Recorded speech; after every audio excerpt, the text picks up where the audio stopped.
as well as the bid war for which Kingdom Hearts game is to be played at this point. There's another bid war, ladies and gentlemen, for which Disney songs will be sung from the couch. So if you're a fan of Disney song singing, there will be no shortage of it on this run.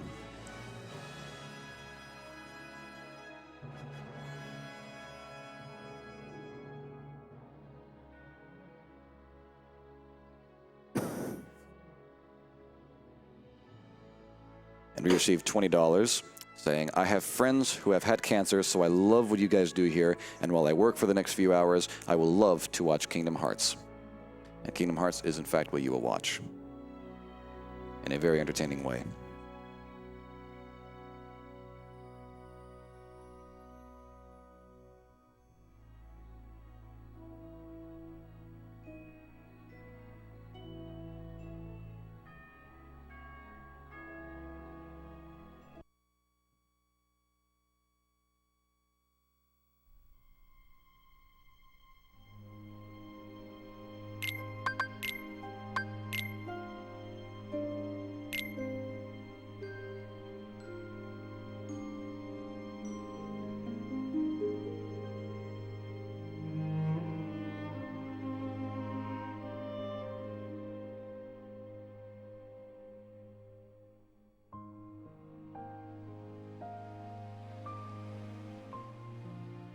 We are only moments away, ladies and gentlemen, from getting this Kingdom Hearts 2 Final Mix run underway.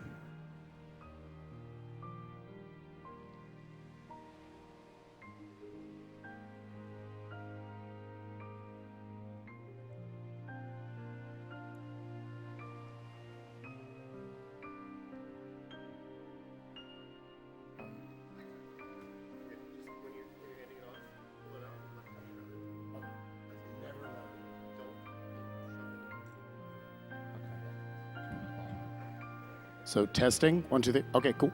Sounds like we're on. Is my mic hooked up? No, not sound like it. Yeah, we're up. I didn't hear that. What Sorry. did you say? Testing, 1, 2, 3. Testing 1, 2, 3.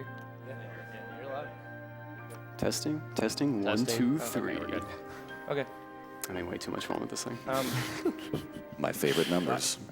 Yo, what's up, guys? Welcome to 5 in the morning, AGDQ. Yeah. Yay!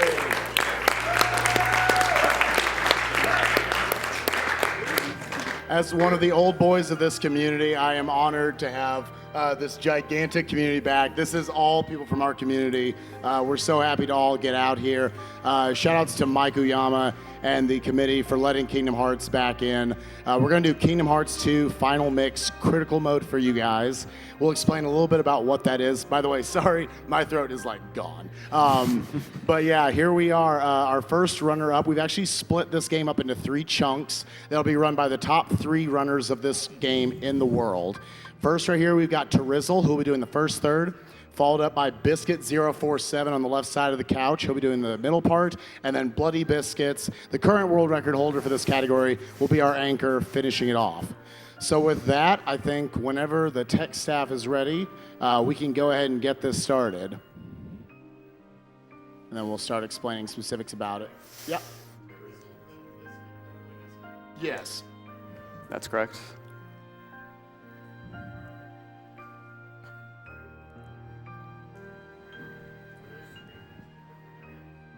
No, they're all the same. They are the exact same.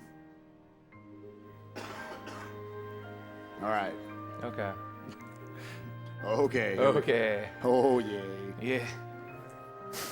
Yeah. Awesome. Do you want to do your own countdown? Do you want me to give it? You can give it, Spike. Okay. All right, Kingdom Hearts 2 Final Mix Critical Mode will be starting in 5, 4, 3, 2, 1, go. Hype! Yeah!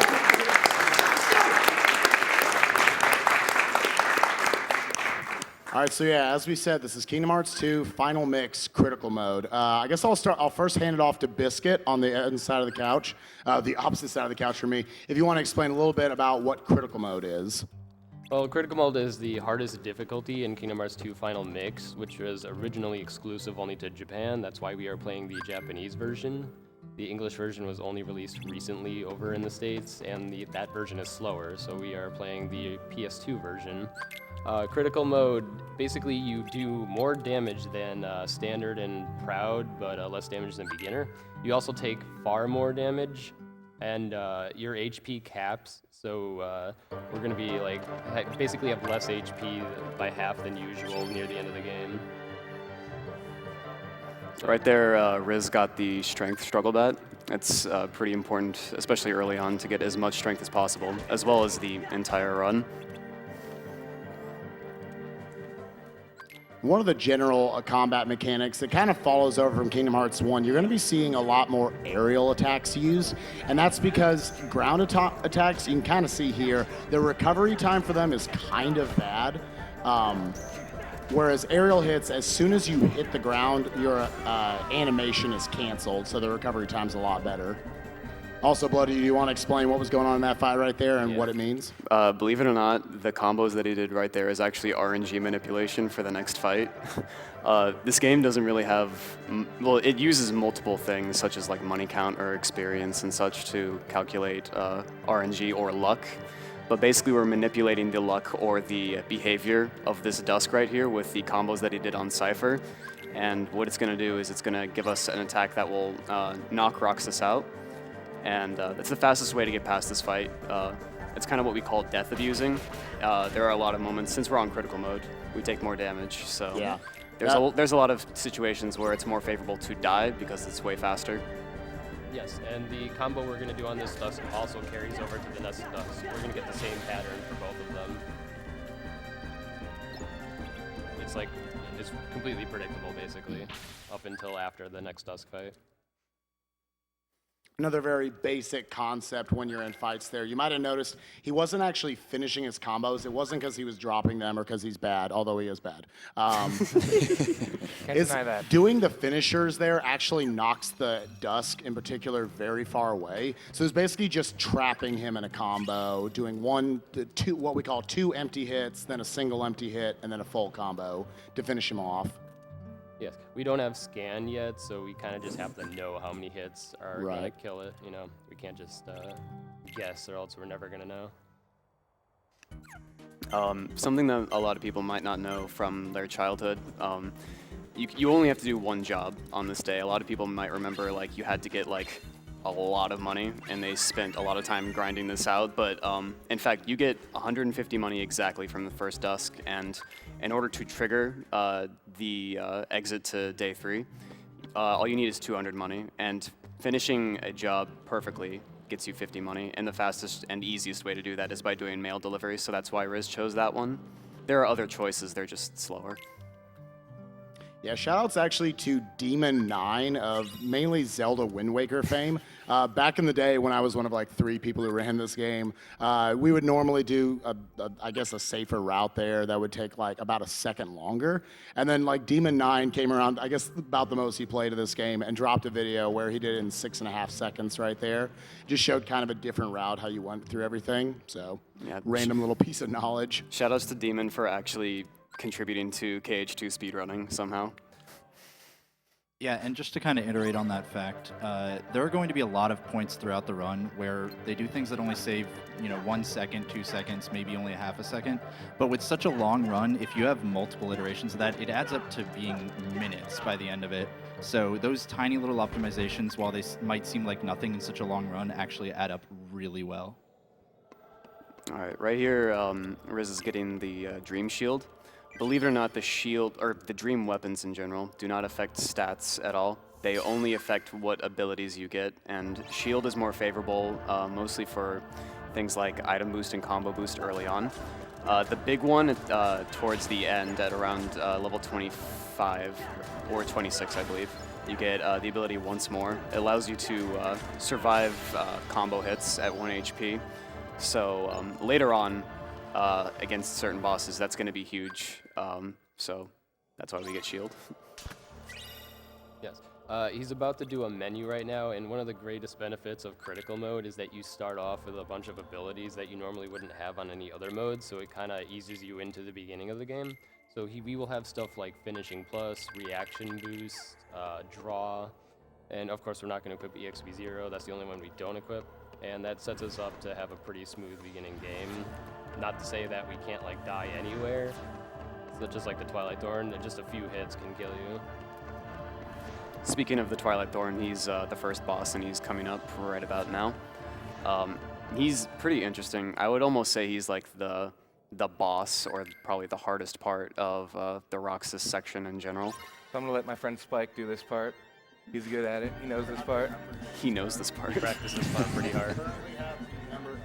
I currently have the number 8 time in this game. Yeah, you're going to see that on display right here.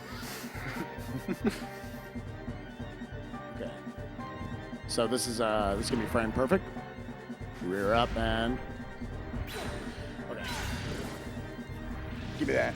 Give me that.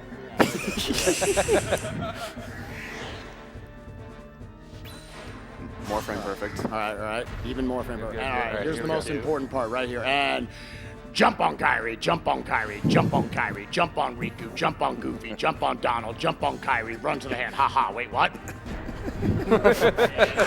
Thank you.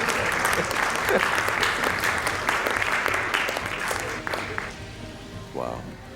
So that manipulates the RNG for the rest of the run. So Oh we yeah. have- We are literally getting perfect RNG for the rest of the run because of that. Thank you, Spike, for setting us up for that. Thank you. Thank World you. record is on its way.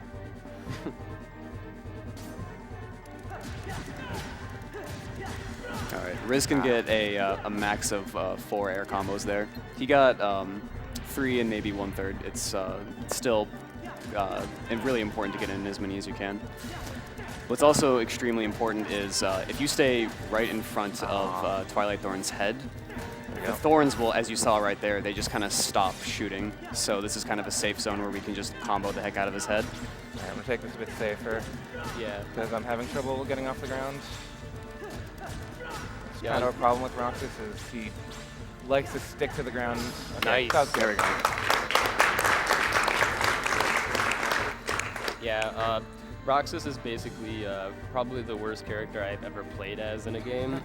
He falls like a brick, so doing an air combo with him is extremely difficult, and that's pretty much what we spam almost the entire Roxas section. And sometimes you'll jump and not attack. It's really hard to control him in a speed run, so we all hate him. Shoutouts to Muffin QT for dying in Twilight Thorn all the time. Wow. Shots fired, bro. All right, right here we're going to be doing struggle fights. The basic premise is you want to get more orbs than the other person by hitting them, but because of the abilities that you get only in critical mode, such as finishing plus and draw, we can actually get all 200 orbs to end the fight instantly. So anywhere between like maybe a 43 to like a 40 or maybe lower is what we normally get right around here, as you can see. Yeah, having the draw makes this significantly Painter is faster than any very of the other annoying, modes. right? Okay.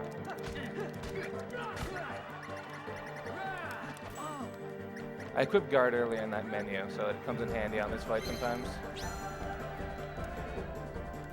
Yeah, so if he went like to a side, we usually don't combo him too. It's kind of hard to control that.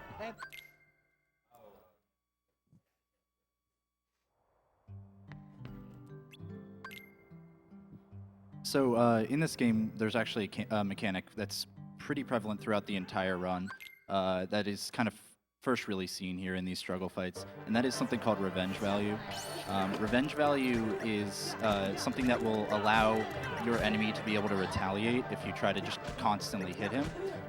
And I'm sure Bloody and Biscuit would love to go into more detail about that, but basically it's why that they do these combos that don't necessarily all have finishers, or some have 2 finishers. It's all very strict manipulation of that revenge value to force counters at certain times.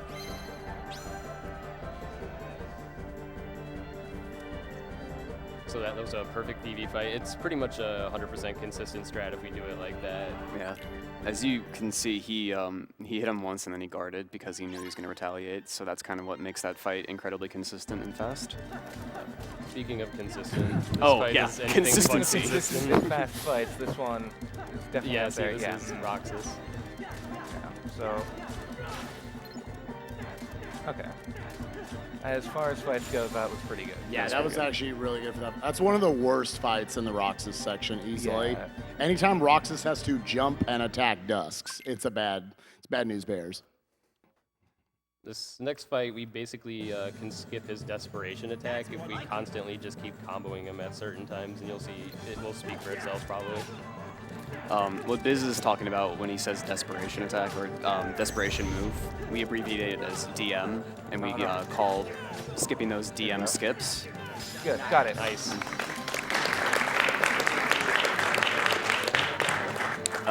Desperation moves are, it's kind of like their limit break. When they're at low health, they'll become invincible, and the other visual cue is the screen becomes dark and stuff like that, and they'll kind of throw out their ultimate move. It wastes a lot of time, but for most bosses, we have a way to either get around it or just skip it entirely. So that's a lot of what this entire speedrun is based on, is DM skips. All right, so this fight, basically, we actually lose on purpose, and there are a couple of reasons. First of all, on critical, as you can see, it's really fast, and the game will still progress if you lose, of course. And the second is if you lose, you get the medal, which is an accessory that gives you +1 strength. If you win, you get the champion belt, which we don't really have a use for in the speedrun, but 1 strength point is enough to affect many fights for the next pretty big portion of the game, so we definitely need it. It's very worth it. One kind of subtle thing I'll throw out about there about Final Mix as opposed to the original. In addition to, it's honestly just a better version of Kingdom Hearts 2. What makes it also nice to speedrun is that we get 20 minutes less of load times. So these load times are actually super fast. The world record for Kingdom Hearts 2 original on beginner is 402 something, I believe. 403. 403. Yeah. Whereas here, Bloody has the record at 343 on critical mode, to just give you an idea of how much faster and kind of better this game is. So there on that menu, he equipped the medal we just got, set up a potion, and equip scan finally. Yeah, so we'll be able to see enemy health now, and for the rest of the game. Yeah. There's always going to be some people who are going to jump out there and say, oh, save the frames, don't equip scan. Do you really need that? I always get questions like that in my chat. Shout-outs to my chat. But no, yeah, we definitely, it's too important to know precisely what the HP levels are for all the different bosses and fights.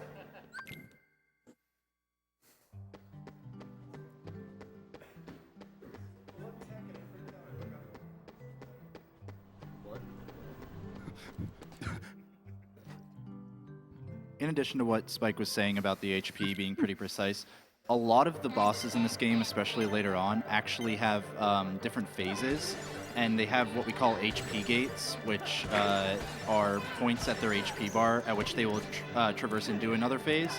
So being able to know the precise amount of HP they have left so we know when they're going to switch phases is very important. Let these guys attack. Yeah, BB clones are very hard to control. We basically try our best to catch them with finishers as they spawn and such, but they're pretty elusive to Roxas combos. So There's a bunch of just different random. strats for how it works. It's crazy. Yeah, we don't have a consistent strat for that fight.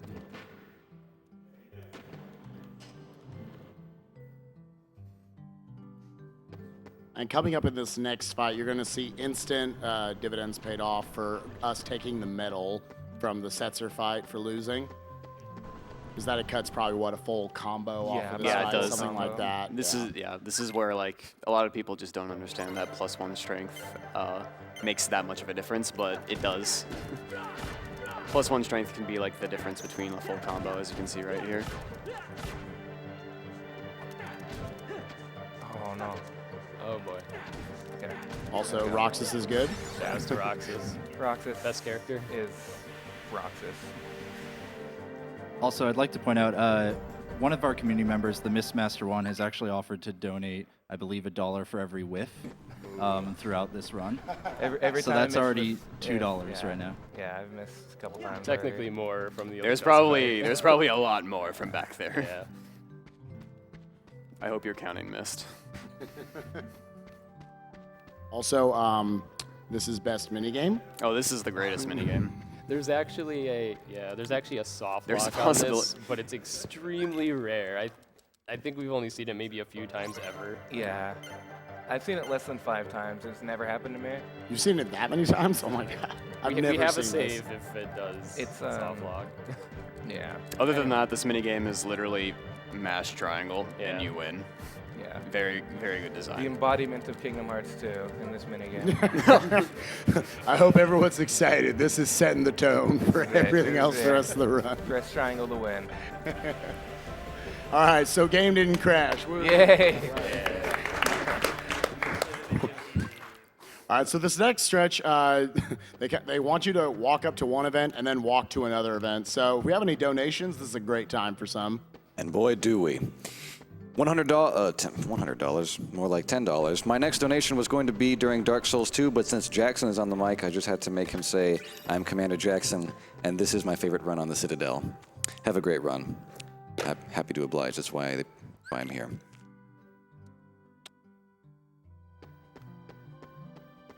$25 from Ray of Speed. Ray of Speed here, that Kingdom Key is too darn cool to not bid on, and I think this gets me in for another bid on the PS4 as well. Put this money towards Spike Vegeta's choice, but only if he gives his best. Kingdom Hearts is light. Otherwise, put it on Casey for Tifa's name for FF7. That's the name of a girl I love. Shoutouts to Casey. Over this way, needs to be further this way. So like, where's the camera cut off? Right on my shoulder? Okay. Kingdom Hearts is light! Wow. Did I sound pubescent enough? It's gotta be. All right, sick. $100 from... Butts we need to fit on this one couch. Speaking of butt fitting, $100 from Anonymous saying, I'm glad to be able to donate to a GDQ during a KH run. Hope you guys are enjoying yourselves. Good luck with the gameplay and singing. Tehrizzle, Biz, Other Biz, and Spike. Please have this donation be runner's choice.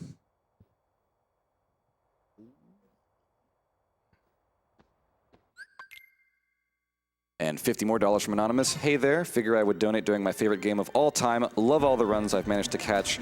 Hope to see you destroy this run. Also to hear everyone's lovely singing voices. Disney hype.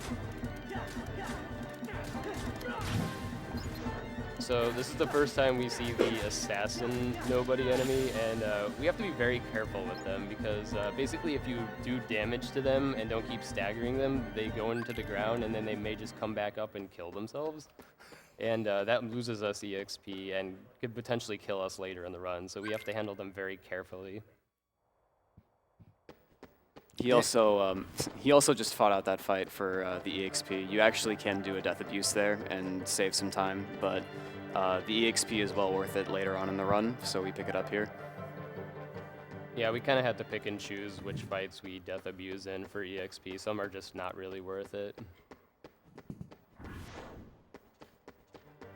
In general, I mean, people probably throw out this term quite a bit in speedrunning, but this community has really optimized this category to an incredible extent, including also the beginner mode category for this run. A lot of similar strats with a few differences here and there, some of them having to do with the abilities you get at the beginning of the run. But I remember when people were blown away by a Hirun's old, like, he had like a 418 at one point, and then Rupa came along. These are a couple of Japanese RTAers of the Kingdom Hearts games. Rupa had a 401, and it's amazing that they've shaved 18 minutes off that time since then, because we thought that Rupa run was like the ultimate YOLO, just going for everything, didn't care, and so shout outs. I know Tehrizzle, the current runner of the game, he has found a lot of the strategies. You mean for every this game. strat? Yes. Probably every strat. And literally every single He has literally strat. found every strat ever. Whenever we have a problem with a fight and we're like, why isn't this consistent? This dude just tests everything and finds a strat that's at least better. Yeah, and not just for KH2 FM either. He's found strats for 1.5, which was the other game in this bid war, and I'm sure other stuff as well. I don't even know. Also, this fight sucks balls. I'm just going to throw that out This is there. one of the worst Oh my. Yeah, you do not want Roxas to whiff in this fight. And he will, unfortunately. Yeah, probably. So he wants to kill 3 Dusks because that'll spawn the next wave of enemies. And since they are assassins, you want to kill assassins as quickly as possible. So he'll kill 3 and then go after the assassins and then clean up from there, basically. Yeah, you're noticing in this fight, he's just constantly having to react to how the Dusks are being kind of flown around. Because all those attacks deal heavy damage. So That is some charity right there. Unbelievable fight. That was really good. Oh, man. Unbelievable fight. Shoutouts to assassins for the charity. Yeah. Yeah, so, you know, you see that fight and it might not look... Actually, I'm going to hold off on that until after this fight because I'm sure there's explanation that Biscuit and Bloody want to do. Yeah, we're basically gonna just combo him to a certain point and hit his revenge value. So he goes into the wall, comes out, we do his RC, which is reaction command, by the way, and then we just get a quick kill on him. Reaction boost kind of shreds through his health, like right there. As you can see, yes, lots of damage on it. Okay. That's good. It's Roxas over. That's the last fight as Roxas, so we get to play as the good character now. So to kind of go into about that a little bit more, Roxas actually does behave differently from Sora. He, as Biscuit mentioned earlier, he doesn't like to jump very well, but also his air combos come out slower, as well as a few other factors. So everybody pretty much prefers playing as Sora since he just has a much cleaner gameplay. It seems like they were designed and they play like 2 completely different characters. Like they aren't just like clones or different textures. Roxas is literally like has different. It just feels different. Different physics. Yeah, a lot of people allude playing Roxas as playing Sora from Kingdom Hearts 1, and that might have been kind of a transition that they wanted to have on purpose, but nobody's really sure. It would have been kind of cool, but He's actually worse than Sora and Cage Fun when it comes to combos. It's just really slow, and it's hard to match out those combos. Yeah, and so just that one thing I want to mention earlier is that some of these fights where you know, he's not getting hit at all and it's going very quickly, and you're wondering, well, isn't that just how every fight is? Why is this seeming so special? We die in pretty much 2 hits, and some things can one-shot us later on in the game. To almost, yeah, quite a few things. There's Almost plenty. every single fight will kill you in 2 hits. So it's pretty important to not get hit, and to try to do that while also being fast is one of the most difficult things about this game. Yeah, I was gonna say, like, we probably are going to end up dying at some point in this run, at least a couple times. It's incredibly Deathless difficult. runs are few and far between.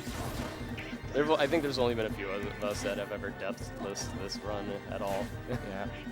My lowest number of deaths I've gotten was 1 in 1 run, so. Yeah, so right there we ended the fight early by taking damage. It wouldn't really be worth it to fight it out. So That's another death abuse. It's worth it on a beginner mode, but in critical mode you actually get 75% of the EXP compared to other modes, so fighting that fight out just gives you nothing worthwhile for critical. Something of note, we're gonna have a few fights in this tower, and we get to fight shadows now, and they are extremely difficult to optimally kill because they have this one move where they just go under the ground and they're invincible, and they can do it twice in a row, and we don't have any like real tools to deal with that yet because we don't have like fire or anything. So you're probably gonna see a lot of that, and it's pretty frustrating for us. Yeah. Okay, that was a good combo. There we go, good fight. Yeah, that was pretty much almost a perfect fight. Yeah. So we saw right there Donald using the first spell we're actually seeing in the game, which is Thunder. And to kind of go over just some of the very basic mechanics of a Kingdom Hearts game for those that have not played it before. In this game, we have that command menu that you see in the bottom left. You use the D-pad to select different parts of that command menu, and then you perform the action on that command menu. The top action is attack, and that's what we'll be using throughout most of the run, but there's also magic spells, summons, drive forms, and abilities that we get throughout the run that we'll be talking about more as we get them. Yeah, that's what's great about this run is we really utilize a lot of what we get. We use every summon we get. We use almost all the drive forms. It's in some limits too. Even it's not like one single thing. We spam the entire run to get past these fights. I believe we use every spell as well. Yeah. Yeah, we're gonna end up using every single magic spell we've got at disposal to Fire, Blizzard, Thunder, Reflect, Magnet. Not Cure, hopefully. Yeah, we'll be using all the drive forms, maybe, technically. But at least 4 of the forms, all 4 of the summons given to us in the game, almost all the special Keyblade abilities that will get through growth, lots and lots of different choices. So there's not really just one overpowered technique that kind of you default to throughout the game, as Biscuit was saying. It's pretty impressive for, like, as you can see, this is like an action RPG, like hack and slash game. It's kind of amazing that there isn't really an overpowered part of the game. Everything is really, really balanced out. And in terms of creating speedrun strats, it gives us a lot of leeway and creativity. And there's always seemingly new strats to be found. Something I want to point out there in that last fight is hitting some enemies a certain amount of times will force them to use their reaction command. So what I was doing there was hitting soldiers 3 times to get the Cyclone reaction command and using that. And that's going to be used quite a bit in this run for different enemies. Yeah, so like right there, he baited out the Cyclone reaction command from the soldiers, which he did by doing 3 empty hits, not actually finishing any of his combos, because that would have knocked them out.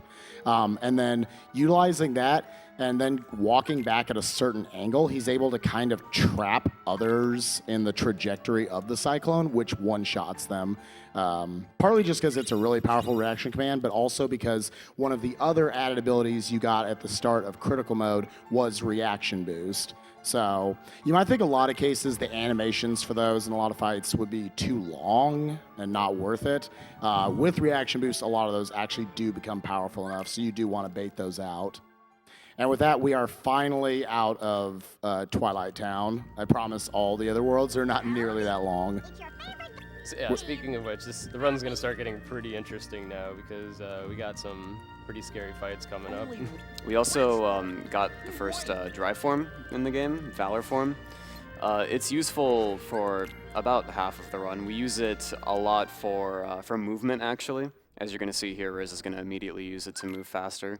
And it's also used in a lot of combat situations. You actually do get like a strength increase, and it gives you a lot of variety in terms of like what you can do with your combat. The drawback of Valor form, though, Got the is swag. we don't have guard, and we can't use magic in this form, so it's also a pretty dangerous form to use on critical mode. So because we don't really have much defense of any kind, so we have to be very careful. To explain a little bit more about what drive forms are, they actually use your one or both of your party members in order to gain a form that has different abilities and different strengths and weaknesses. As they mentioned, the strength of Valor form is that it is supposed to be strong in physical attacks. Look, that was an amazing fight. That fight is actually very important because these drive forms actually can level up. And as you saw right there, Riz hit another soldier at the end of that. Valor form levels up based on the number of hits that you do to enemies. And so we want to make sure we get in a certain number of hits throughout those 2 fights, as well as some later fights in Land of Dragons, so that we can actually level up and be able to stay in Valor form for a longer amount of time, and later on also gain its growth ability, which is high jump. Yeah, we'll be grabbing a drive recovery for safety here in the run. It will, if we happen to mess up one of the strats later, we'll be able to fall back on that and get all our drive gauges back, so we can go right into a drive again. Yeah, an important difference between the original Kingdom Hearts is that drive recoveries restore 3 drive gauges instead of 1. So you can basically get a free drive use out of 1 drive recovery, and that's the only one that's in a chest in the entire route. So we kind of pick it up for the safety. So this is the first like really terrible fight in the game, in the category, in my opinion. There are 3 waves of Heartless here, or nobody's here. With the first wave right here, what his goal is to actually get Leon as far away as possible from the others. Oh dear. Okay. Nice. Nice. So he wants to utilize that reaction command as much as he can, the dual stances, which can be hard because this fight's never going to go the same way every time. Oh, baby. Oh, baby. Oh, baby. So Those RCs pop up a lot faster in Final Mix compared to English, so you got to be really ready for them. Yeah, we get one-shotted by them, I believe, if we fail it. It's almost a one-shot. For my health, it would have killed me, yes, if I'd failed any of those. So glad I didn't. Yeah. So that was a sketchy start, but that ended up being a really good second phase. And this third phase, he saved all of his MP for here to kind of try to get up to the side of the dusks and just blizzard them away. Such a good fight. Yeah. And again, to reiterate what critical mode is, just watching that one combo, he missed the guard on that first samurai, and it almost killed him. So that was pretty great. Anyways, also, so not to break away from the action, but while we do break away from the action, you guys donated for Disney songs. The #1 song you guys donated for was actually I'll Make a Man Out of You. And I'd like to ask my buddy Cruncha to actually come up. This is Cruncha from the Tropical Freeze community, and I thought he'd be good for this. So you have the lyrics? I got him anyway. Got him up here. Okay. Start whenever. Yeah, sure. So, and we are doing these acapella, so. All right. Or do I?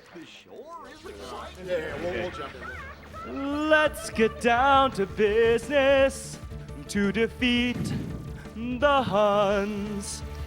Did they send me daughters when I asked for sons? You're the saddest bunch I've ever met, but you can bet before we're through, Mister, I'll make a man out of you. Tranquil as a forest, but on fire within. Once you find your center, you are sure to win. You're a spineless, pale, pathetic lot, and you haven't got a clue. Somehow I'll make a man out of you. I'm never gonna catch my breath. Say goodbye to those who knew me. Boy, I was a fool in school for cutting gym. This guy's got scared to death. Hope he doesn't see right through me. Now I really wish that I knew how to swim. Be a man. You must be swift as a coursing river. Be a man. With all the force of a great typhoon. Be a man. With all the strength of a raging fire. Mysterious as the dark side of the moon. Time is racing toward us until the Huns arrive. Heed my every order, and you might survive. You're unsuited for the rage of war, so pack up, go home, you're through. How could I make a man out of you? Be a man. You must be swift as a coursing river. Be a man. With all the force of a great typhoon. Be a man. With all the strength of a raging fire. Mysterious as the dark side of the moon. Be a man. You must be swift as a coursing river. With all the force of a great typhoon. Be a man. With all the strength of a raging fire. Mysterious as the dark side of the moon. Yeah.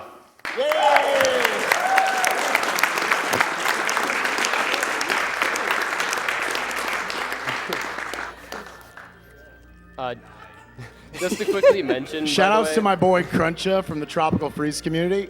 Thank you. Yeah, dude. Oh yeah, gummy missions. Yeah, they're bad. They're auto scrollers. They last like 4 minutes. You can't speed them up. But you can sing through them. No, so that was our way of kind of filling them up. There's 7 of them throughout the run. Yeah. So, but with that, here we are conveniently at Mulan World or Land of Dragons. Yeah, so it's probably pretty interesting for people. We actually go to Land of Dragons first instead of Beast Castle because it's actually faster. You get more EXP out of it, which will increase your strength, and they don't really scale your level at that point. So you can actually go from here to Olympus and then around to Beast Castle, and you'll actually be over leveled at that point. Also, shadows be crawling all over the tents. Yeah, this fight's super random. There's not much you can do. Your goal is basically just to Valor get form Valor kind of hits. turns Sora back into Roxas a little bit, and you tend to miss a lot with it. So Yeah, the biggest problem in that fight is that Sora can end up targeting the tents, and that can extend his combo when really all you want to do is move on to the next shadow or the next enemy in general. So it's important here somewhat. It'll save 5 to 10 seconds later on if he's able to get level 2 in this fight of Valor is what I'm saying. And again, that's determined by how many hits you have. So okay, there he got it. Yeah, so the important thing about hitting Valor level 2 is now we have an extra drive gauge in Valor, which will help us get through the mountain climb segment coming up soon without reverting during it. You also get drive a lot faster in Final Mix, so through these next few missions, he's just going to get his drive back naturally and then be able to use Valor form that way. Also, something we haven't talked about is in this game, magic actually behaves pretty differently from in Kingdom Hearts 1, both in the actual spells themselves, as you saw there, fire does an area of effect damage around you, but also, like your normal combos, spells actually have finishers. They have combo hits and finishers. And so what you saw there is because of the finishing plus ability he has equipped, he's able to use a fire finisher with a blizzard directly after. We tend to not want to use the fire finishers too much here. You'll see he's only doing 2 hits and then following up with regular attacks. But it's just good to note that magic actually does have these combos, and you'll see variations of them later on. Yeah, Goofy is being kind of annoying here. Yeah, this is by far the scariest mission in Land Dragons. This is the first time you see the Assault Riders, and we have to handle them very carefully. They can kind of break out of a combo if you don't stun them properly, and they are very strong with their attacks. Yeah, if you remember the spin twirly guys, yeah, they're back. Goofy's getting destroyed in the back. It is pretty easy to deal with them if you land the correct combo. Yeah, that mission is actually very scary. It's common to have runs die there. Riz handled it pretty well, to be honest. Yeah. Mainly Not because of dying just is how good. they spread out those enemies in that final wave, where you've got the Night Walkers on either side of the Storm Rider, and you always, once again, just have to react. Nice. That's a really finicky Blizzard shot there. Yeah, I was going to say, now we finally have magic to deal with the shadows, so we can generally stop them from going under if we throw a fire fast enough, because so many hitboxes around it. They just can't get around it usually. Also, this mission, it's the least scary, but it's just the dumbest one, because these shadows love to just run in corners and never come towards you. Yeah, it's pretty luck dependent whether the shadows like to come to you or not. Oh, thanks, Goofy. Another reason he's using fire on these shadows is that even though you can also miss when you're using your normal attacks, fire also will hit over multiple frames. It is damage over time, basically. And because of that, it's much easier when you have an enemy like a shadow that has a chance of going back underground within a few frames. It's a really good idea to use an ability that's going to hit over multiple frames so that you can actually make sure you have a better chance of staggering the enemy. Okay, so we're coming up on the mountain climbing segment, and basically there are these boulder walls that we're going to have to use a reaction command on, but we're not invincible during it, like some other RCs, so we actually have to clear out the enemies safely for the first 2. And then we basically abuse on the last one the fact that the game won't load certain enemies depending on how many are following you, so we can skip the Assault Rider on the last one and just go right for it. And this is where getting Valor 2 is basically kicking in. That allows him to have 1 extra drive gauge worth of getting to use Valor here. So it'd be running out right about now if he didn't get that level up. Yeah, there's supposed to be an Assault Rider that spawns right there, but we basically stopped him from spawning. There are actually 2, like after you kill the first one, Yeah, and the second one if you kill spawns. the But first one, since there are 2 enemies, there's like not enough space. So thank you PS2 limitations for giving us that.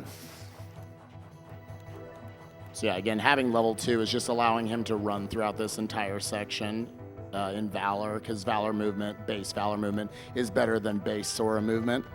Saves what, Riz, like 5 seconds? Something like that, Yeah. So it's a little thing, but again, every second counts, especially in a category this optimized.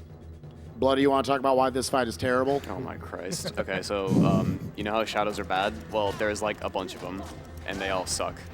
Literally 1 million shadows in this. I mean, what else do you want me to say? They are all horrible. Shadows. Yeah, so again, look at that absolute chunk of health, that little swipe from one of these Yeah. like 50 shadows. You just did. can get 3-shot and like you're surrounded by them, and even if you just kind of try and berserk through it and just fire constantly, you can just get cheap shot, and it's horrible, and I hate all of them. Oh my god. Riz is doing really good by far.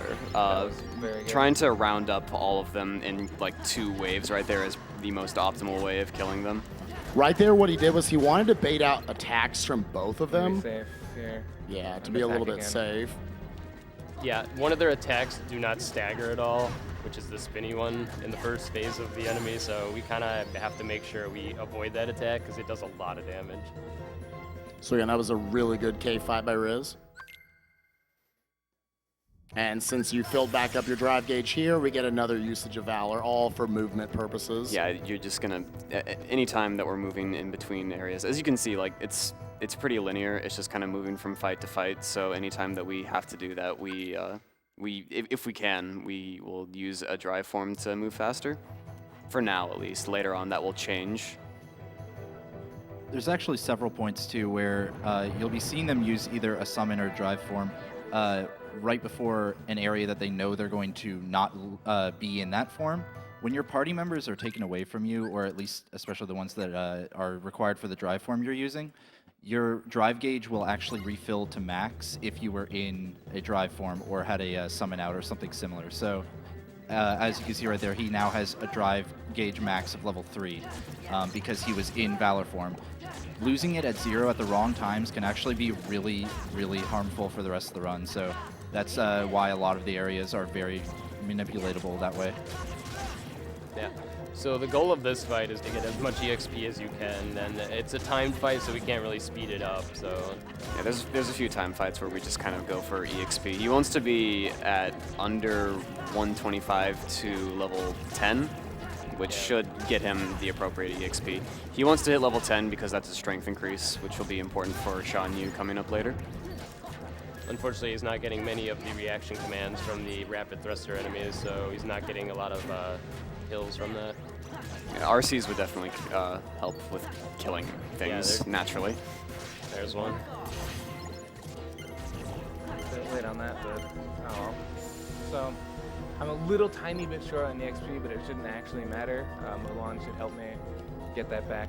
Yeah, there are actual enemies in the Shan-Yu fight where if Mulan takes care of them, speaking of which, Mulan is added to the party, you'll be able to get to the right Vast EXP. upgrade for ping to Mulan. Also, you can change your party member's AI basically using the customize. So what Riz just did there is he switched Mulan to party attack. That changes Mulan's AI to attack enemies that Sora's not targeted onto. So specifically what that does for the Shan-Yu fight is while you're targeting onto Shan-Yu, she will take care of the Heartless that are trying to kill the gate. If we didn't do that, then the gate would be killed pretty easily, even before we can kill Shan-Yu. So right there, we're buying a fire armor for basically an upcoming fight in the next world, and it is actually essential to making it much safer. And we also brought a tent, which we're going to use after this segment. You can explain what it does. We're going to turn into Superman real quick, and we're going to fly, and it's awesome. Okay, so that saves 4 seconds. It's pretty cool. Wasn't really the intended usage of Mulan's that limit. is Absolutely. it's definitely intended right there. Yeah, that's one of those limits that you just have like free movement during, and it just happens you can fly. So we use that only once though. Yeah, and limits, since we haven't exactly gone over them, I guess. Limits are abilities that you use with a party member usually, or there are a couple of solo ones that take all of your MP gauge, but don't have a set amount, so you just need 1 MP. to use them. And the way MP works in this game, when you run out, you run into something called MP charge, which is that pink bar you'll see right at the bottom of the screen there. That gauge actually, I don't believe, can be sped up and is by attacking or anything, and is very long. So we don't want to be an MP charge whenever we can avoid it. Otherwise, we might have to use ethers, which restore your MP. So that fight right there, we basically just use Mulan's limit, and we will, like 9 out of 10 times, it will kill everything for us. Yeah, the fireballs kind of just randomly fall from the sky, and you just, most of the time they kill all the bolt towers. Sometimes they'll just whiff. So now we're at the Shan-Yu fight. Specifically what Riz wants to do is he wants to get Shan-Yu to an HP gate, a certain part of his health, and then from there, Shan-Yu will turn into this purple mode, and you want to get him out of that as quickly as possible. What he'll do is he'll guard Shan-Yu in his purple mode to activate that reaction command right there, and it'll disengage the purple mode so that he can combo him to death from there. Otherwise, Shan-Yu would just kind of be flying around, and it would be extremely annoying. Oh dear. Ah. Can't do much about that. Okay, that's good. So the biggest problem with this fight is usually the bird that's flying around. It can hit you at really wonky times and ruin your combo, but fortunately it didn't this time, so this was a really solid fight. All right, there we go. Good.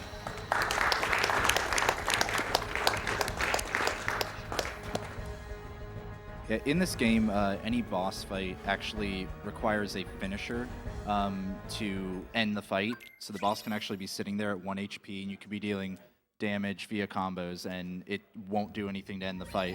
Magic actually counts as a finisher in these instances, as well as some other abilities that we'll get later in the game. So it's really important to be able to know when to use magic as opposed to when to finishing a combo. And so, yeah, and with that, we're on to our next Disney song. These kind of come rapid fire at the beginning of each world, which is nice. You kind of notice like how fast the Disney themed worlds are in this game. With that, we're going to jump around on here. We're doing the top 6 Disney songs. And this one, themed to Olympus Coliseum that we're going to. We're going to have Cruncha also do Go the Distance.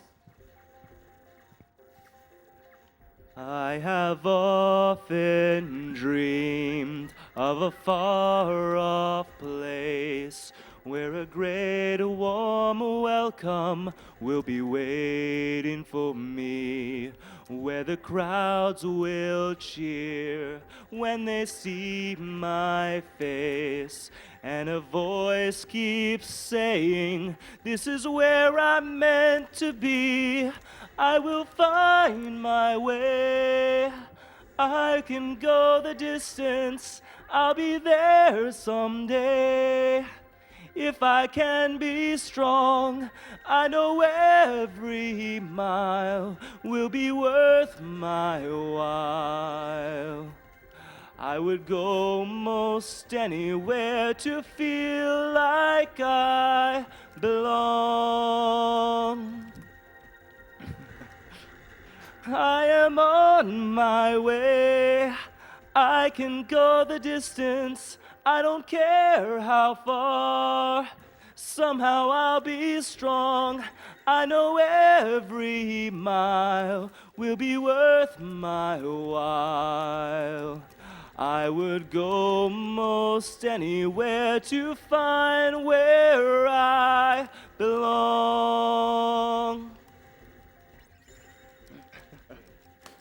Yeah.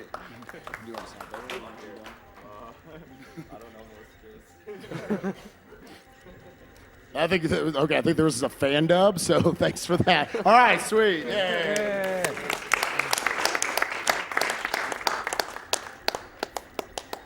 Something of note, by the way, on this gummy mission is this is probably the most dangerous gummy mission. Riz basically destroyed all the cannons because those do a ton of damage to you, and it's not a critical mode thing, it's a final mix thing. They buff the damage on gummy missions, so we could actually die during some of them now if we don't really pay attention to them. Oh, also, we are heading to Olympus as our second Disney World, and it's pretty interesting because the game devs didn't really want you to do that. Olympus is basically our least favorite world, not because it's like boring or anything, but because you can easily die in any fight, and it probably will be out of your control. Yeah, this world sucks. That's my input there. This world is terrible. There's so many. The input.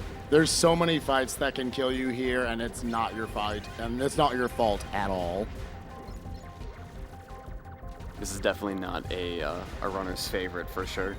This has got to be like top or worst 3 worlds for any runner who runs this category. Also, early on in the world, you're going to notice Is that that you, Muffin?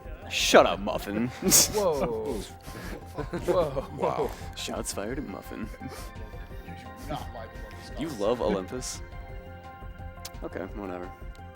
early on in the world, you're going to notice that we won't be using Valor form at all. Actually, the drive gauge is locked until you get a certain item later on in the world. So we won't be able to use any drive forms whatsoever when in the Underworld for most of the world. On top of that, there is going to be a moment later on that Riz is going to want some serious time, where we're probably going to be calling for everybody to please be as quiet as possible. And so we will be letting you know exactly when that's going to happen. Yeah, it's going to be the Hades escape fight, as we call it, where we're basically running from Hades, and that's an extremely terrifying fight because you are literally running from Hades, and he chases you down. He is invincible. He throws fireballs at you that can kill you in just 3 shots at full HP. You have to really focus on where he is at all times while killing the many enemies around you that can also kill you in 1 or 2 hits. There's a lot going on, and it's a pretty intense fight. And while we're traveling there, I figure we can go ahead and read off a few donations, but I just want to hear from Bloody or Biz what the basic strategy Riz wants to utilize in order to clear out the Heartless in the fastest way. Well, there's multiple different strategies for each tier. The general strategy, though, is that Hades is invincible. He throws fireballs at you, and they 3-shot you, thanks to the fire armor, of course.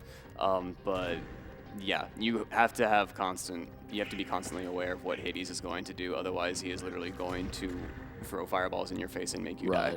And again, utilizing the reaction boost ability that you got at the beginning of the game, because this is on critical, there's a reaction command attached to one of the enemies called Bat Cry. There's a couple reaction commands. Like the whole fight the itself lasers. is like littered with reaction commands that you use. They have iframes, so you're safe for the most part. And it's just kind of the fastest way best way to do damage while being safe from Hades. One thing about that, though, is there's a few frames after each reaction command where you can't move, but you can be damaged. So if you do a reaction command and you're 1 hit away from death, you can just be sniped out of it. And that really sucks. And it's pretty much the only way I die in this fight now is if I just get hit out of an RC and there's nothing I can do. Yeah, unfortunately, if he does die, we have to walk back up this green room again. The way the game works is it puts you before fights start, basically, in the room before the fight starts when you choose to continue. So it's kind of a few-minute time loss if you die in the last tier. Probably explain more about this fight afterwards, but for now, let's go ahead and give Riz some serious time, because this is one of the worst fights in the game, without a doubt. Serious time, please.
specifically targeted on the large body there to make sure he dies, because he's the most dangerous enemy right now. Okay. That was incredible.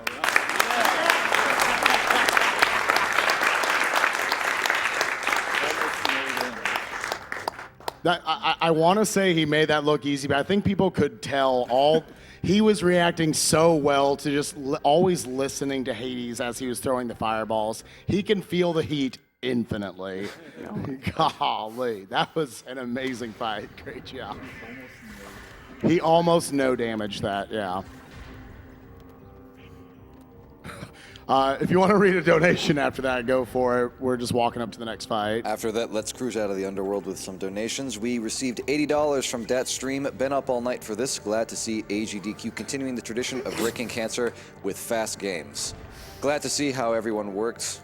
Glad to see how everyone works. Shoutouts to our boy Dax in the back, the world record holder for Sonic Boom. Money goes to whatever he wants. Thank you for your donation.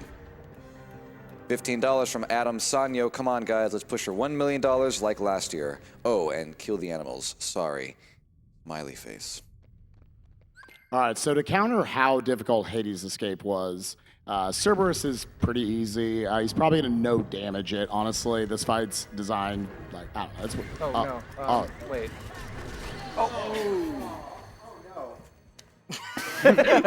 Charles!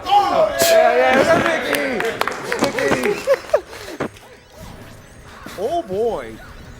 Yeah. So this fight is much faster if done with Mickey. He does more damage than Sora and doesn't die in 2 hits like Sora does, so it's a lot easier to use him here. It is guaranteed that he will show up in this fight because it's the first time that we're using him. After this, the chance for him appearing in fights goes down. So this is the only fight where we're like guaranteed to use him. My first round of pearls did pretty bad damage, but hopefully I can get enough here. Okay.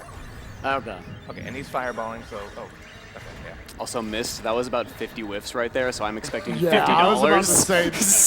So because he's using the fireball, I need to end with Orange Limit because it makes me invincible. Yeah, there you go. Yeah.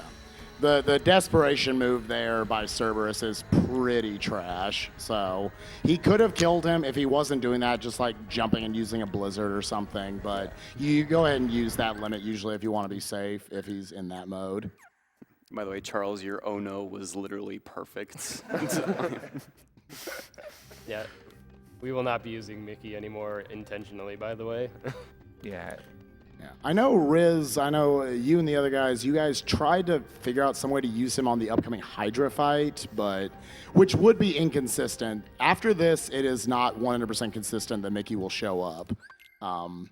They did think about using him there, but I guess just time-wise it wasn't working out. We tried swapping Cerberus and Hydra Mickey usages. If you don't use Mickey on Cerberus, you lose 20 seconds about, and using it on Hydra doesn't really produce the same, like, more time save, and it's just a lot wonkier to.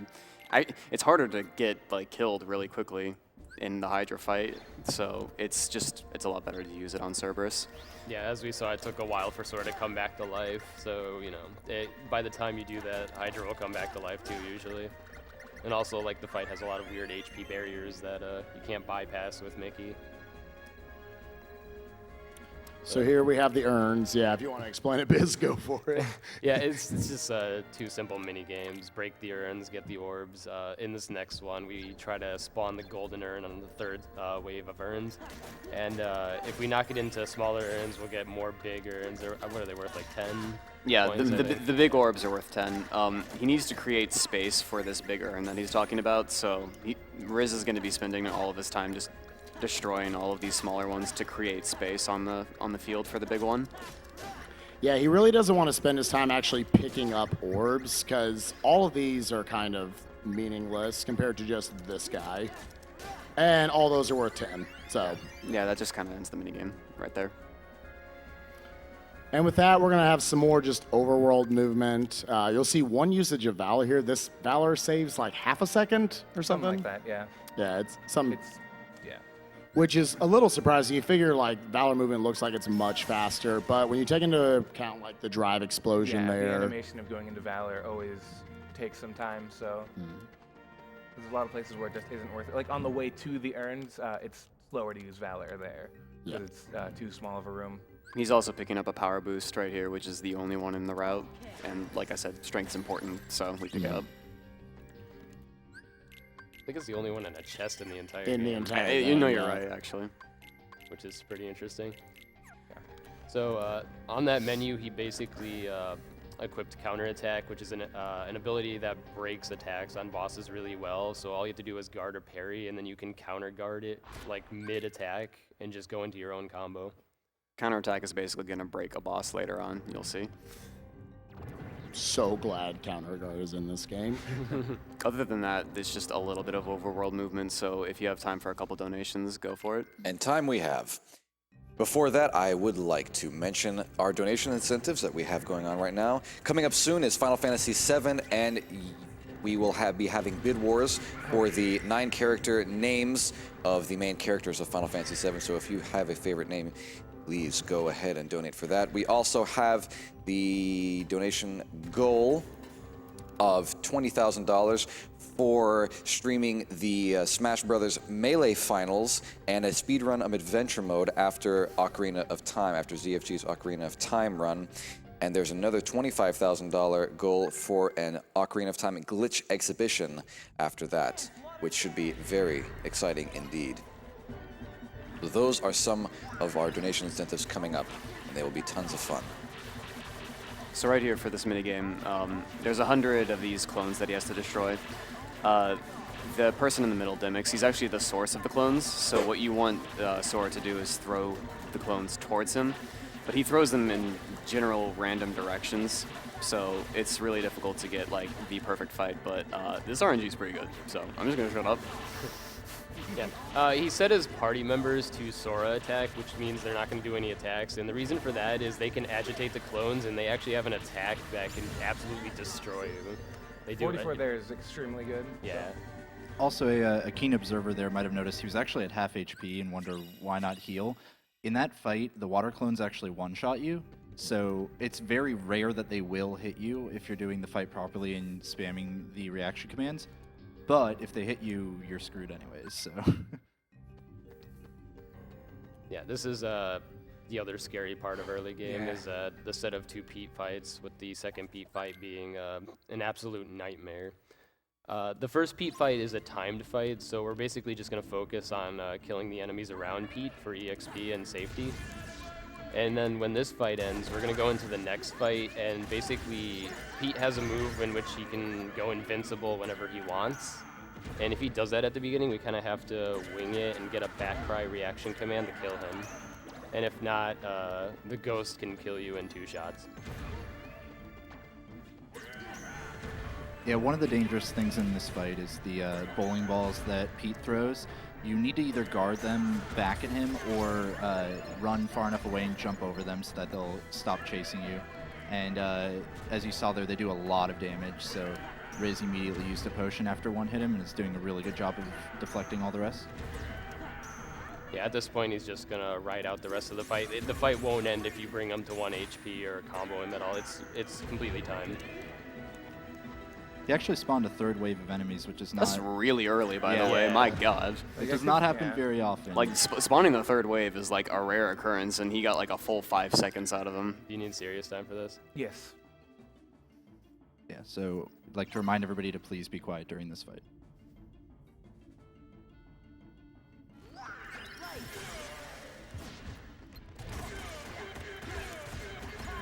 Oh boy.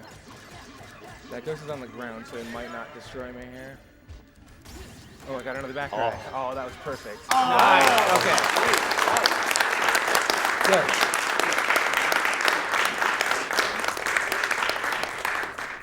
Riz is making us eat our words on these hard fights. Yeah, keep in mind that like every single enemy in that room can 2-shot you, and he just kind of flew through it without taking a single hit. That's some good stuff right It's there. a very rare occurrence for me, so I'm pretty happy with that.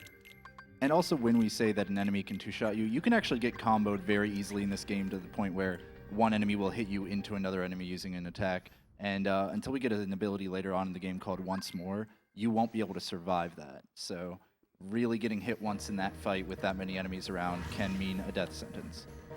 All right, so we just finally got the limit called Trinity Limit, which we open the fight with. This fight has HP barriers, and we speed through it with Trinity spam to an extent. And basically, for this part, we only use the first 2 parts of Trinity Limit because that's all we need to hit this HP barrier. So now we enter the second part of the phase, in which he's going to destroy the 3 heads that pop up. Get up on the Hydra's back.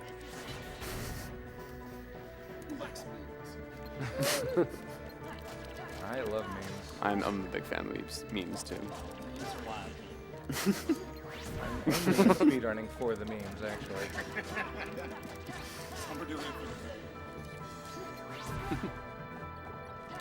So right after this head, he's going to basically go into another Trinity to try to set up for the next part of the fight. Most of Riz's positioning there is very optimized and is actually very specific. He wants to be able to finish a head with Vanquish right so that he can use a sliding dash into the next head.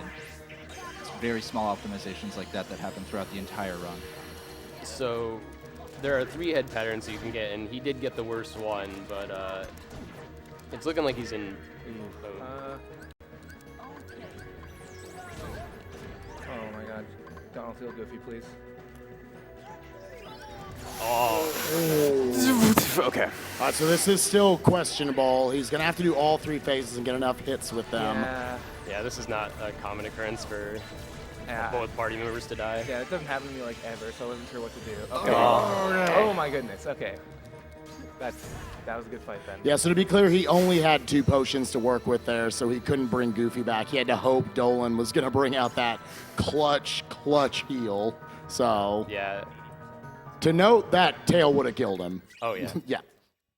Real quick to note on that as well, Group Trinity. Trinity actually has 2 modes, which is Group Trinity, which requires both Donald and Goofy, and Solo Trinity, which you'll be seeing later on in the run. Group Trinity requires both of your party members to be alive. So Donald dying there, which on its own is pretty rare, and then Goofy immediately dying afterwards is incredibly unlucky, and Riz handled it beautifully. Luckily, Donald did heal Goofy. Also, after finishing 2 out of 3 worlds, you're forced to do this section right here where he visits the 100 Acre Wood, the Winnie the Pooh world. This is where he's going to get his first summon, Chicken Little, and it's not quite that important to describe what he does right now, but you're going to be seeing quite a lot of usage of Chicken Little later on in the run. Definitely for my segment is a lot of Chicken Little spam, and we'll explain it when we get there. Yeah, this visit and the follow-up immediate second visit to 100 Acre Wood are the only visits we'll be making in the game, in the run rather. Also, he just equipped your second Keyblade for the game, the Hero's Crest. Well, the second one you're using. So just a much stronger Keyblade and is really good at air combos. That's a big reason why we go to OC for the better Keyblade. Trinity Limit is also kind of nice to have right about now, but it's not quite as essential. Hero's Crest is probably the big thing. That was another death abuse, by the way, to speed up the fight. You get one-shotted by Cyclone, so we basically just baited it out by hitting the soldier with a slide dash.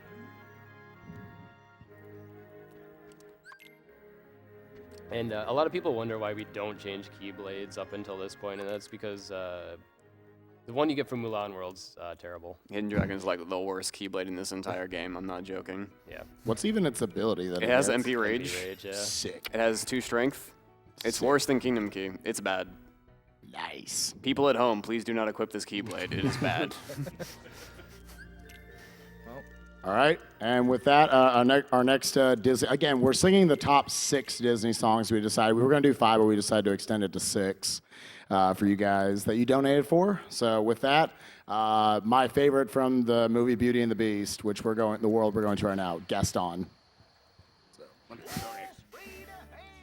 Who does she think she is? That girl is tangled with the wrong man. Yeah, darn right. No one says no to Gaston. Dismissed, rejected, publicly humiliated. Why, it's more than I can bear. More beer? What for? Nothing helps. I'm disgraced. Who, you? Never. Gaston, you've got to pull yourself together. Gosh, it disturbs me to see you, Gaston, looking so down in the dumps. Every guy here'd love to be you, Gaston, even when taking your lumps. There's no man in town as admired as you. You're everyone's favorite guy. Everyone's awed and inspired by you, and it's not very hard to see why. No one's slick as Gaston, no one's quick as Gaston, no one's neck is incredibly thick as Gaston, for there's no man in town half as manly. Perfect, a pure paragon. You can ask any Tom, Dick, or Stanley, and they'll tell you whose team they prefer to be on. No one's been like Gaston, a kingpin like Gaston. No one's got a swell cleft in his chin like Gaston. As a specimen, yes, I'm intimidating. My, what a guy, Gaston. Give 5 hurrahs, give 12 hip hips. Gaston is the best and the rest is all drips. No one fights like Gaston, douses lights like Gaston. In a wrestling match, nobody bites like Gaston, for there's no one as burly and brawny. As you see, I've got biceps to spare. Not a bit of him scraggly or scrawny, that's right, and every last inch of me's covered with hair. No one hits like Gaston, matches wits like Gaston. In a spitting match, nobody spits like Gaston. I'm especially good at expectorating. Pew, pew, pew, pew, 10 points for Gaston. When I was a lad, I ate 4 dozen eggs every morning to help me get large. And now that I'm grown, I eat 5 dozen eggs, so I'm roughly the size of a barge. No one shoots like Gaston, makes those buttes like Gaston, then goes tromping around wearing boots like Gaston. I use antlers in all of my decorating. My, what a guy, Gaston. I am the booze kill.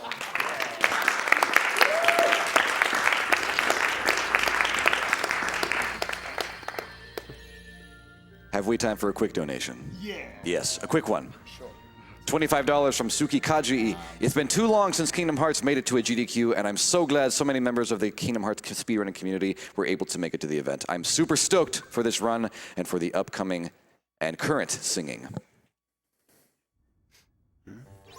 All right, so Riz came up with a slight variation to this opening strat. If you want to explain it real quick, Bloody. This is based on a hit counter, so what Riz is going to do is go for the fires and use the drive explosion as well to take care of all the shadows.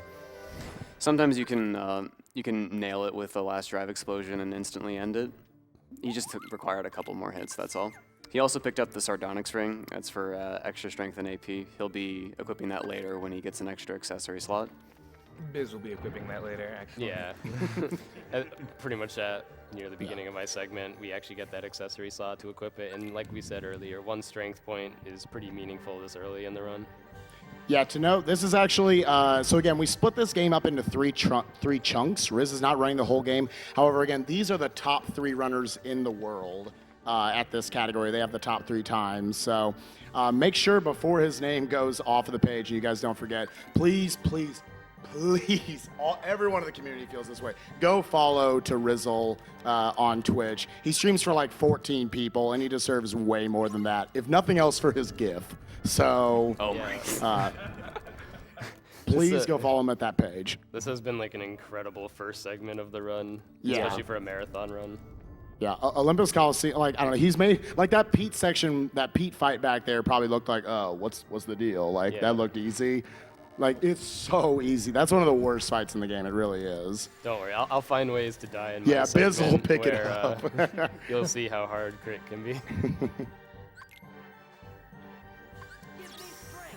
And Bloody, I'll hand it off to you if you want to explain a little bit about this fight and our first usage of a summon. All right. Chicken Little is basically a walking magnet, and he also throws firecrackers to stun enemies. The big issue here is that there are statues or gargoyles running around. They hit hard and make it really hard to actually deal with Thresholder.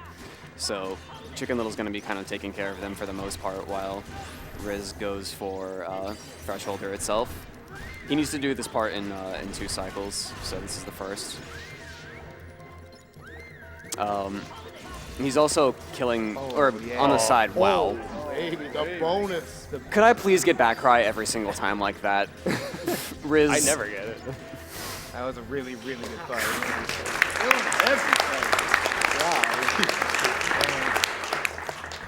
Can I just keep going? I might PB with this.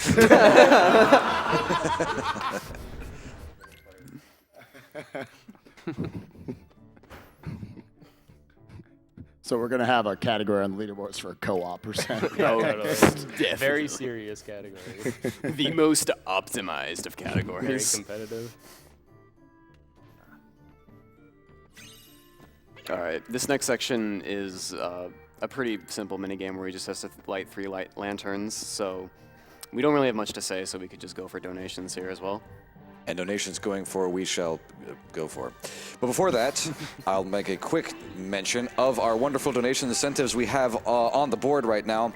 So many of them have been met, including Ocarina of Time Child Dungeons Blindfolded, which will be done by Runner Guy. But we also have, which have not yet been met, the Super Smash Bros. Melee Tournament Finals, as well as a speedrun of Adventure Mode in Melee, will happen after Ocarina of Time during bonus stream. That needs to get to $20,000, and it is currently at about $2,500. So if you want to see those Melee finals and that Adventure Mode speedrun, then you've got to put those donations in for that. As well as for Ocarina of Time, there will be a glitch exhibition when we reached $25,000 for that. We're currently at about $15,500. So if you want to get in on that action after the end of Ocarina of Time, then that is what should happen. Also coming up soon is Final Fantasy VII, and you have the opportunity to participate in a bid war for naming the main party characters of Final Fantasy VII. So that's all the cool guys, Cloud, Tifa, Red, 13, all those cool fellas. You can choose who they will be called. And as well, the last one, there is a donation incentive of $3,000 for defeating Sephiroth with the optional Omni Slash as the final blow. Gotta love that. And that needs just about $1,100 more to go. This is a pretty interesting fight. Beast is very hard to stagger, so we use a reaction command to stun him so we get free combos, and then basically we just one-cycle him like that. Pretty simplistic fight to do it like that.